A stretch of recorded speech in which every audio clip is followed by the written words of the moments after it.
Assalamu alaikum. N'hésite pas à liker cette vidéo et de vous abonner pour aider cette chaîne à partager la voie de la vérité. Merci. Salam alaikum tout le monde. Bonsoir. Je m'appelle Judy. Je viens des Philippines. Et j'ai quelques questions. Mais avant cela, je suis née et j'ai été élevée dans une famille chrétienne. Et pour être honnête, je suis confuse à propos de certaines choses, parce que je suis allée dans différentes églises. Et l'une d'elles demandait de l'argent pour la protection. Oui, c'est mon expérience, ils demandaient de l'argent pour la protection.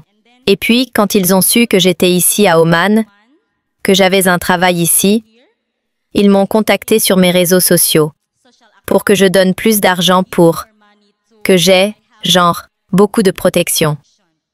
Mais je sais que la protection que nous je me sens nerveuse. Désolée.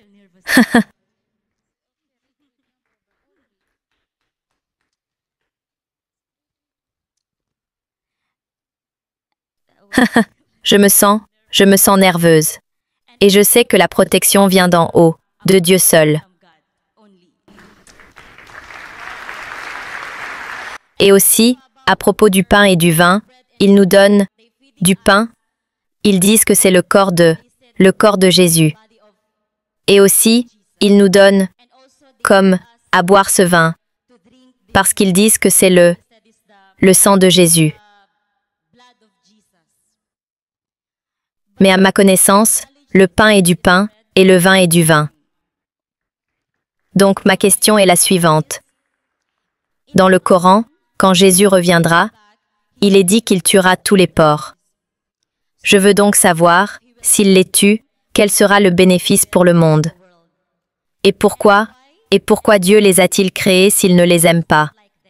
Et ma deuxième question, comment saurais-je que Ma sœur, un mot que je n'ai pas bien entendu. Vous avez dit que Jésus-Christ tuera les porcs. Oui. C'est ce que vous avez dit maintenant. Vous avez dit que Jésus-Christ tuera les porcs. Oui, ma sœur, continuez. La deuxième question. Et ma deuxième question, comment saurais-je que l'islam est la vérité? Masha'Allah.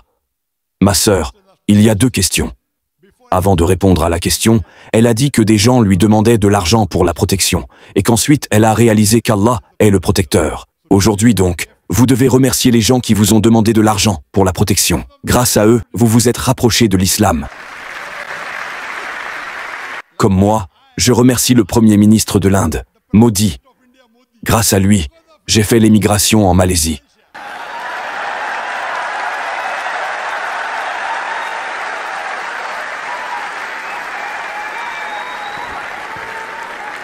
Je suis les pas du prophète. Je ne maudis pas mon Premier ministre maudit.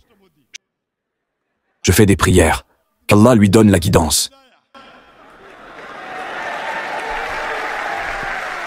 Donc ma sœur, vous devez remercier les gens qui ont demandé une protection. Maintenant, venons-en à vos deux questions.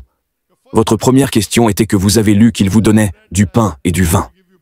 Et puis il est mentionné dans le Coran, avez-vous dit, que Jésus-Christ, Isa, alayhi salam, lors de sa seconde venue, tuera les porcs. Ma sœur, cela est mentionné dans le hadith, pas dans le Coran, mais l'information est correcte.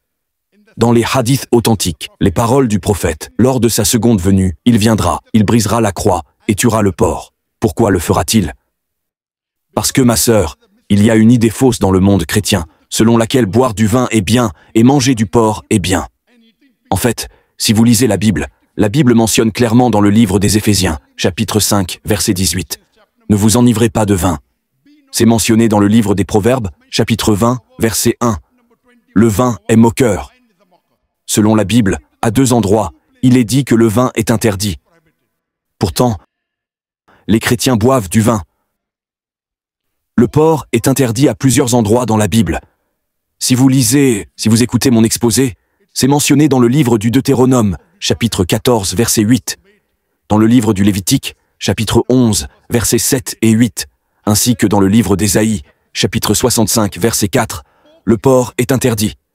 Bien qu'il soit interdit, la majorité des chrétiens mangent du porc, mais nous, musulmans, n'en mangeons pas. C'est pourquoi je dis que nous, musulmans, sommes plus chrétiens que les chrétiens eux-mêmes. Si chrétien signifie suivre les enseignements de Jésus-Christ, nous, musulmans, sommes plus chrétiens que les chrétiens eux-mêmes. Donc, Quand Issa, alayhi salam, viendra lors de sa seconde venue, le Coran dit dans la sourate Al-Ma'ida, chapitre 5, verset 116, ce jour-là, il dira, il demandera à Allah, je ne leur ai jamais dit de m'adorer, mais il a dit, Ubudullah, adorez Allah, Rabbi wa Rabbukum, mon Seigneur et votre Seigneur. Jésus-Christ ne leur a donc jamais dit de l'adorer. Et le Coran dit dans la sourate An-Nisa. Le Coran dit dans la sourate Al-Ma'ida, chapitre 5, verset 72. Certes sont mécréants ceux qui disent que Issa est Dieu.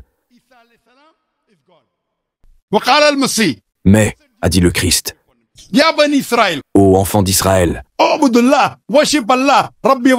adorez Allah, mon Seigneur et votre Seigneur. Quiconque associe des partenaires à Allah, Allah lui rendra le paradis interdit. Et le feu sera sa demeure, et il n'aura aucun secours dans l'au-delà. Jésus-Christ, Issa, alayhi salam, a dit, quiconque associe des partenaires à Allah, Allah lui rendra le Jannah haram. Et le feu sera sa demeure, et il n'aura aucun secours dans l'au-delà. Donc ceci, les chrétiens, comme vous l'avez dit à juste titre plus tôt, pensent que Jésus a revendiqué la divinité. Et j'ai dit dans mon exposé d'hier qu'il n'y a pas une seule déclaration sans équivoque nulle part dans la Bible. Pas une seule déclaration explicite nulle part dans la Bible où Jésus-Christ dit « Je suis Dieu » ou où il dit « Adorez-moi ». Si un chrétien peut me montrer un tel verset, une déclaration sans équivoque, une déclaration explicite de n'importe où dans la Bible, moi, Dr Zakir Naik, je suis prêt à accepter le christianisme aujourd'hui. Je mets ma tête sur le bio. Je ne parle pas au nom des autres frères musulmans. Ils ne sont peut-être pas des étudiants en religion comparée. La raison pour laquelle Allah subhanahu wa ta'ala a élevé Issa. Allah dit dans la sourate An-Nisa, chapitre 4, verset 157. Ils ne l'ont ni tué, ni crucifié. Cela leur a seulement paru ainsi. Et quiconque en diffère est plein de conjectures. Car ils ne l'ont pas tué avec certitude. Sourate An-Nisa, chapitre 4, verset 158, dit « Et Allah l'a élevé vers lui. » Pourquoi Allah l'a-t-il élevé vivant? Parce qu'il était le seul messager parmi tous les messagers dont les disciples se sont trompés en pensant qu'il revendiquait la divinité. Tous les autres messagers, avant de mourir, leurs disciples convenaient qu'il était un messager de Dieu. Il était le seul messager dont les disciples dans leur ensemble pensaient qu'il était Dieu, qu'il revendiquait la divinité. Allah l'a donc élevé vivant. Lors de sa seconde venue, il viendra clarifier aux chrétiens qu'il n'a jamais revendiqué la divinité. Et pour prouver cela, il brisera la croix et tuera le porc. Il brisera la croix et tuera le porc. Cela signifie qu'il n'a pas été crucifié. Pourquoi utiliser la croix comme symbole? Et vous avez demandé, quelle était la raison pour laquelle Dieu a créé le porc? Vous avez posé cette question, n'est-ce pas? Pour que Jésus-Christ puisse le tuer. Voyez, Allah a un but pour chaque chose. Ce n'est pas, il nous est interdit d'avoir du khanzir, le porc. Mais cela ne signifie pas que tout a un but. Vous savez, normalement, quand vous allez dans les villages, ils n'ont pas de toilettes modernes comme celles que nous avons. Quand vous allez dans les villages, quand vous allez satisfaire un besoin naturel, vous revenez. Le porc va et nettoie tout. C'est le meilleur charognard que Dieu ait créé, charognard. Il a son but. Allah savait que les chrétiens mangeraient du porc. Allah savait que Jésus-Christ viendrait, Inch'Allah, et tuerait le porc comme un signe, pour montrer qu'il n'a jamais revendiqué la divinité, comme un signe, pour montrer que ce que vous faites est mal. Venons-en à votre deuxième question. Comment saurez-vous que l'islam est une religion de vérité?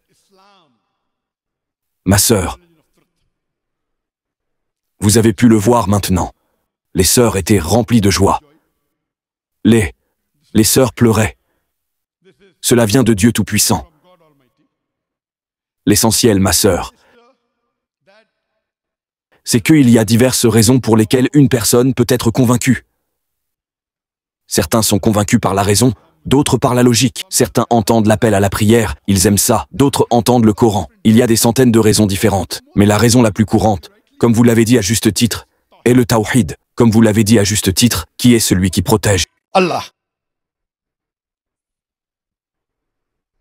Allah est celui qui protège. Vous savez, les gens ne voulaient pas que je vienne à Oman. Vous en avez peut-être entendu parler. Il y avait des médias en Inde qui disaient que si le docteur Zakir Naik vient à Oman, il sera arrêté.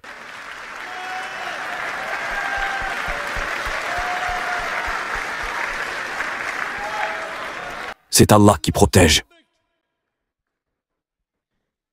Cela a aidé. Peut-être que l'audience est plus grande. Les gens regardent sur la chaîne. Nous n'allions pas diffuser en direct sur la chaîne. Maintenant, nous diffusons en direct sur Peace TV pour que les gens sachent que je donne une conférence ici. C'est Allah qui protège. Et nous avons foi en Allah. Et nous faisons nos devoirs. Nous avons vérifié le contexte. Oman est un très bon pays. Un pays très pacifique. Ils n'ont de conflit avec personne. Ils ont leurs propres règles. Alhamdulillah. Allah dit, aie confiance en Dieu et attache ton chameau. Nous attachons notre chameau. Nous avons confiance en Dieu et je suis très heureux de venir ici. Et j'ai vu l'amour. J'étais venu 2 ans. J'étais venu 2 fois auparavant. Mais cette fois, ce que j'ai vu était quelque chose de différent. Masha'Allah. Les gens. L'amour. La gentillesse. Et c'est la beauté de l'islam. Vous savez, les gens essaient de profiter des différences. Allah dit dans le Coran, dans la sourate Al-Imran, verset 103, Wa'tasimu bihablillahi jami'an wa la tafarraqu. et cramponnez-vous tous ensemble au câble d'Allah, et ne soyez pas divisés. Nous, musulmans, nous sommes unis à cause du Coran, et à cause du messager, Muhammad, sallallahu alayhi wa sallam. Nous ne nous disputons pas pour de petites différences. Donc, la principale raison pour laquelle les gens acceptent l'islam, c'est parce qu'Allah est le seul à protéger. Il est le gardien. Et la principale raison que les gens comprennent est à cause du tawhid. Et à cause de l'unicité de Dieu, vous trouvez l'unicité d'Allah subhanahu wa ta'ala. Et quand vous lisez le Coran, et que vous le comprenez de différentes manières, il peut inspirer l'intellectuel. Il peut inspirer une personne douée pour la littérature. Il peut inspirer une personne normale. C'est la beauté du Coran. Chaque verset peut être compris de diverses manières différentes, chacune inspirant une personne. Donc, alhamdulillah. Et dans mon exposé, le premier que j'ai donné, que vous y ayez assisté ou non, que le Coran est une nécessité mondiale. Et j'y ai dit qu'il lance un défi. Vous voulez prouver que le Coran a tort? Vous pouvez le prouver. Et les gens ont essayé et n'ont pas pu le faire. Le Coran est donc le seul livre sur la face de la terre, la seule écriture religieuse qui est d'une pureté originelle.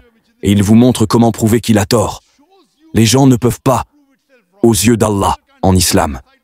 Allah dit dans la sourate Al-Imran, chapitre 3, verset 85, « Et quiconque désire une religion autre que l'islam ne sera point agréé, et il sera, dans l'au-delà, parmi les perdants. » J'espère que cela répond à votre question, ma sœur. Merci. Avec grand plaisir. Jazakallah pour être une inspiration pour nous.